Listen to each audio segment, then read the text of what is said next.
हाँ जी स्टूडेंट्स, अज आप 7th chapter आ जिहड़ा बिजनस स्टडी का वो है ऑर्गेनाइजेशन। उन्होंने स्टार्ट करते हैं बेटा। 6th तक अप टू प्लैनिंग तक अपने 6th चैप्टर हो चुके आ, ठीक आ। बट जिहड़ा ऑर्गेनाइजेशन आ वो की आ मैनेजमेंट फंक्शन का सैकेंड स्टैप आ, ठीक आ। सो आप इनू हम डिस्कस करते हैं। First of all the first paragraph देखो, the term organisation is derived from the word organised. जिहड़ी टर्म आ ऑर्गेनाइजेशन ये कित्थों बनी आ, कित्थों ड्राइव की गई आ, एक वर्ड तो जिहदा नाम की आ organised, which means that a unit with many interrelated parts in it. मतलब ऑर्गेनाइज का मतलब की है, ये बहुत सारे इंटर रिलेटेड पार्ट्स ने, मतलब होर पार्ट्स भी नाल जुड़े हुए हैं, ठीक है। Organization can be compared with the human body. Organization को असीं ह्यूमन बॉडी के नाल कंपेयर कर सकते हैं, ठीक है। जिवें अपनी ह्यूमन बॉडी है, इनू ऑर्गेनाइजेशन कह लो। Where all the actions are guided by brain, that is planning. हुण जिहड़ा साडा ब्रेन आ, ठीक है, वो साडी बॉडी नू गाइड करदा। उस तरीके नाल जिहड़ी प्लैनिंग आ वो ऑर्गेनाइजेशन नू, मतलब जिहड़ा ऑर्गेनाइज स्टैप आ उहनू गाइड करदी आ। Therefore organising is the operative part of management guided by planning. So इस करके असीं कह सकते हैं कि जिहड़ी ऑर्गेनाइजेशन आ ये एक ऑपरेटिव पार्ट आ, मतलब एक करन वाला काम आ जिहड़ा कि मैनेजमेंट करदी आ। किहदे थ्रू? गाइडिंग लैंदी आ प्लैनिंग तो। मतलब पहलां प्लैनिंग कीती जांदी आ ते उहदे अकॉर्डिंग ही गाइडेंस दित्ती जांदी आ, जिहदे करके ऑर्गेनाइजेशन हुंदी आ, राइट। नैक्सट ये देखो, organization is the orderly arrangement of 5 M's of management. ये की है, असी 5 M's ने मैनेजमेंट दियाँ जिन्होंने यूज़ करना, like man, material, money, machines, methods to achieve the predetermined goals of the firm. इन्हां 5 M's नूं असी यूज़ करके जिहड़ी साडी फर्म आ उहदे असी गोल्स नूं अचीव करन दी कोशिश करनी है, जिहड़े कि असी पहलां तो प्री डिटरमिन कीते, लाइक पहलां तो सैट कीते होए आ। It provides a broad framework in which all the plans, policies, programs are put into to give practicality to the objective। ਇਹਦੇ ਵਿੱਚ ਅਸੀਂ ਕੀ ਕਰਨਾ ਵਾ ऑर्गेनाइजेशन ਦੇ ਵਿੱਚ, ਇਹਦੇ ਵਿੱਚ ਬਹੁਤ ਸਾਰੇ ਪਲਾਨਸ, ਪੋਲਿਸੀਜ਼ ਤੇ ਪ੍ਰੋਗਰਾਮਸ ਹੋਣਗੇ ਜਿਹਦੇ ਕਰਕੇ ਅਸੀਂ ਜਿਹੜੇ ਆਬਜੈਕਟਿਵ ਆ ਉਹਨਾਂ ਨੂੰ ਪ੍ਰੈਕਟੀਕਲਿਟੀ ਦੇ ਵਿੱਚ ਲੈ ਕੇ ਆਉਣਾ, ਮਤਲਬ ਪ੍ਰੈਕਟੀਕਲ ਫਾਰਮ ਦੇ ਵਿੱਚ ਲੈ ਕੇ ਆਉਣਾ, ਆਬਜੈਕਟਿਵ ਨੂੰ ਅਚੀਵ ਕਰਨ ਦੀ ਕੋਸ਼ਿਸ਼ ਕਰਨੀ ਆ with the help of organisation. Next देखो, ये different people view organising differently. हर एक परसन के लिए ऑर्गेनाइजिंग का डिफरेंट मीनिंग आ। लाइक टू आ CEO, एक CEO जोड़ा होंदा चीफ एग्जैक्टिव ऑफिसर होंदा किसी कंपनी का। Organizing may mean a tool which binds various departments of the organisation.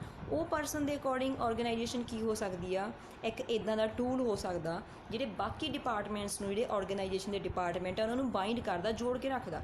But एक साइकोलॉजिस्ट लिए की आ, it is predicting human behaviour and controlling it. एक साइकोलॉजिस्ट परसन के लिए की आ, किसी ह्यूमन का बिहेवियर प्रिडिक्ट करना, पता करना तो इन्हूं कंट्रोल करने की कोशिश करनी। From a socialist point of view, organizing is interaction between various persons who are working for a predetermined goal। और जिहड़ा एक सोशलिस्ट परसन आ, ठीक आ, तो उहदे अकॉर्डिंग की हो सकता वा कि ऑर्गेनाइजेशन दे नाल असीं की करना, इंटरैक्शन करनी आ, ठीक आ।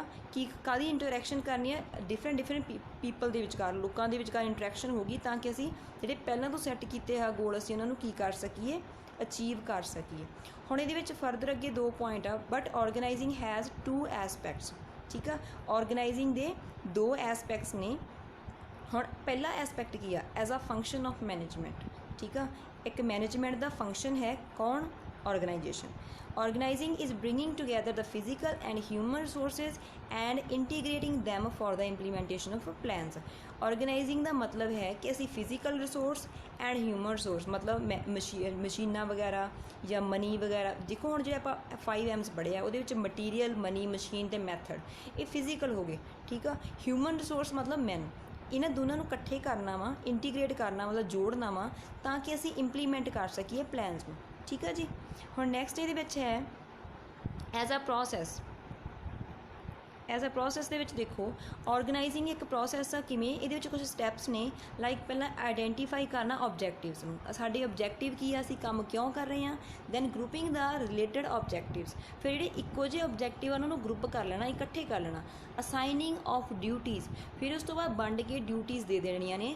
Last point is delegation of authority, जिहड़े परसन की जिहड़ी जिम्मेवारी बनती है उन्होंने वंड के वो आपां अथॉरिटी भी दे देनी है। अथॉरिटी हुंदी आ किसी नूं पावर दे देनी, सो दैट ਕਿ ਉਹ ਕਿਸੇ ਤੋਂ ਕੰਮ ਕਰਵਾ ਸਕੇ। ਠੀਕ ਆ, ਤਾਂ ਨਾਲ ਦੀ ਨਾਲ ਆਪਾਂ ਡੈਲੀਗੇਸ਼ਨ ਕਰ ਦੇਣੀ ਆ ਅਥਾਰਟੀ ਦੀ ਵੀ। ਠੀਕ ਆ, ਨੈਕਸਟ ਇਹਦੇ ਵਿੱਚ ਇੱਕ ਡੈਫੀਨੇਸ਼ਨ ਆ, ਚਲੋ ਇਹ ਕਰ ਲਓ ਤੁਸੀਂ। Organizing is the process of defining and grouping the activities of the enterprise and establishing the authority relationship among them। Organizing ਇੱਕ ਇੱਦਾਂ ਦਾ ਪ੍ਰੋਸੈਸ ਹੈ ਜਿਹਦੇ ਵਿੱਚ ਅਸੀਂ ਡਿਫਾਈਨ ਕਰਦੇ ਹਾਂ ਜਾਂ ਗਰੁੱਪ ਕਰਦੇ ਹਾਂ। ਕਿਹੜੀ ਚੀਜ਼ ਨੂੰ ਗਰੁੱਪ ਕਰਦੇ ਹਾਂ? ਐਕਟੀਵਿਟੀਜ਼ ਨੂੰ। ਹੁਣ ਉਹ ਐਕਟੀਵਿਟੀ ਦਾ ਮਤਲਬ ਕੀ ਹੈ? ਕੰਮ।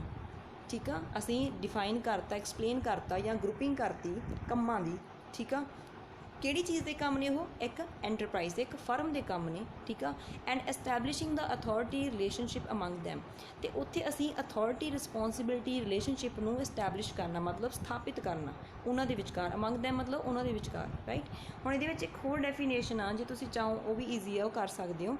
Organization is a system of cooperative activities of 2 or more persons।